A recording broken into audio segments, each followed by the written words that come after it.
4 बजे नहीं 2 बजे तक खुला रहेगा।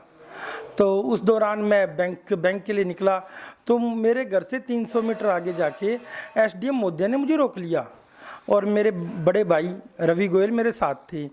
तो उन्होंने अभद्र व्यवहार किया, कहने लगा आप एक धारा 144 के तहत घर से बाहर क्यों निकले।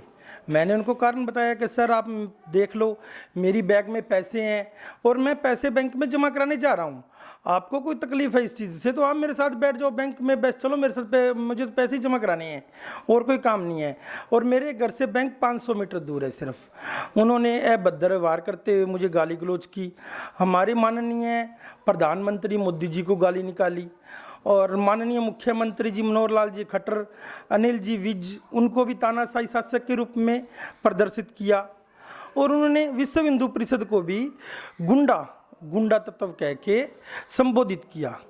तो इससे मुझे बड़ी ठेस हुई। मैंने इनको कहा सर आप विश्व हिंदू परिषद को गुंडा कह रहे हो, जिसकी 160 देशों में शाखा है, इंडिया में नहीं इंडिया से बाहर भी शाखा है, और वो समाज के लिए हर टाइम तत्पर रहता है और इतना बड़ा काम करता है। आप देख भी रहे हो 2 दिन पहले हमने सैनिटाइज किया है। तो उन्होंने कहा तिलकधारी गुंडे आ जाते हैं जो समाज में इस तरह का काम करते हैं, धर्म के नाम पे पैसा इकट्ठा करते हैं। उन्होंने ये भी मुझे कहा गया।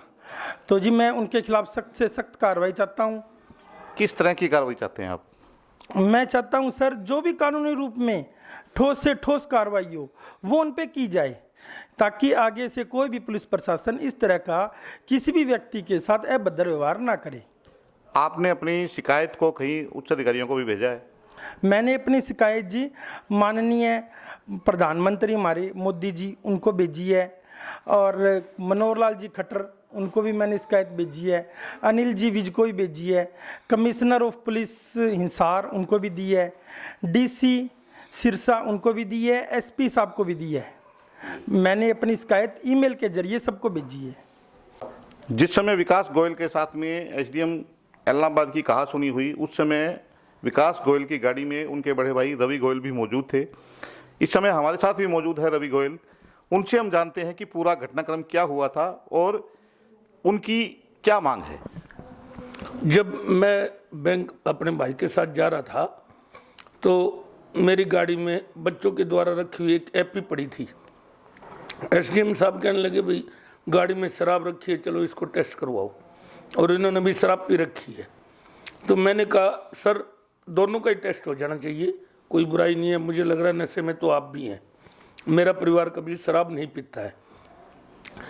तब एसडीएम साहब ने कहा भाई उल्टा टांग दूंगा, जमानत भी नहीं होगी, पता लग जाएगा। एसडीएम साहब ने बहुत ही बुरा व्यवहार किया था। इस बाबत मेरे छोटे भाई देवेंद्र गोयल की एसपी साहब से बात हुई थी, डीसी साहब का फ़ोन लग तो गया था लेकिन वो कहीं बिजी थे। उन्होंने मैं आश्वासन भी दिया है भी आपकी संतुष्टि करवाई जाएगी और उचित कार्रवाई की जाएगी। मैं टीवी चैनलों के माध्यम से सरकार से यही आशा करता हूं भी ऐसे गैर जिम्मेदार अधिकारी को उचित सजा मिलनी चाहिए ताकि वो जिम्मेदाराना व्यवहार करे नागरिकों से। नागरिक पहले भी 2 तरह से डरे हुए, एक तो कोरोना वायरस से, 1-2 पीढ़ियों ने आज तक इस तरह का लॉकडाउन नहीं देखा स्वाद जी, और पहली बार देख रहे हैं। तो लोगों में दहशत है और उस दहशत के माहौल में इस तरह का व्यवहार करना ये अच्छा नहीं है। कल मेरे पंप के सेल्समैन को भी एसडीएम साहब ने 2 थप्पड़ सीध कर दिए, जबकि स्टेट गवर्नमेंट और सेंट्रल गवर्नमेंट दोनों का कहना यह है कि पेट्रोल पंप खुले रहेंगे। आपका क्या मानना है कि अगर आप एसडीएम साहब को गैर जिम्मेदार कह रहे हैं तो क्या ऐसे गैर जिम्मेदार अधिकारी को अपने पद पे बना रहना चाहिए या नहीं रहना? पद पर तो रहने का अधिकारी नहीं है जी, उसकी भाषा ही ऐसी है कि इतनी अभद्र भाषा तो मेरे ख्याल से एक हवलदार भी यूज नहीं करता। मुझे तो ऐसा लगता है चपड़ासी से भी गया गुजरा व्यवहार था एसडीएम साहब का। मैं एक मैं शहर का जिम्मेवार नागरिक होने के नाते ही नहीं, मैं तो ये चाहता हूँ आम आदमी से भी ऐसा व्यवहार नहीं होना चाहिए। अभद्र के रूप में उन्होंने एसडीएम साहब ने आपको क्या शब्द इस्तेमाल किए? अभद्र के रूप में मैं बयान नहीं कर सकता जी, ऐसी भद्दी गालियां उन्होंने निकाली।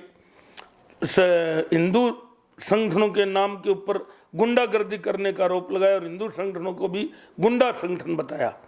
तिलक लगा करके शहर में गुंडागर्दी करते हैं और पैसे इकट्ठे करते हैं, यह भी आरोप लगाया।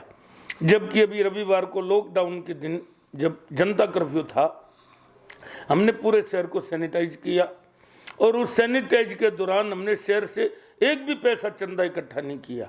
वैसे आपकी जानकारी के लिए बता देता हूँ, विश्व हिंदू परिषद कभी शहर में चंदा करता ही नहीं है। कुछ गणमान्य व्यक्तियों से धर्म रक्षा निधि के नाम पर साल में एक बार पैसा लेता है, वो भी केंद्र को चला जाता है। तो ये थे हमारे साथ में विकास गोयल और उनके बड़े भाई रवि गोयल, जो बता रहे थे कि कल उनके साथ में एसडीएम इलाहाबाद द्वारा जो व्यवहार किया गया वो इनको काफ़ी बुरा लगा और उसकी शिकायत उन्होंने मुख्यमंत्री से लेकर के प्रधानमंत्री और डीसी से लेकर एसपी तक की है। अब उसका क्या रिजल्ट आता है ये देखने वाला है। एसडीएम इलाहाबाद का पक्ष जानने के लिए हम उनके ऑफिस में पहुंचे।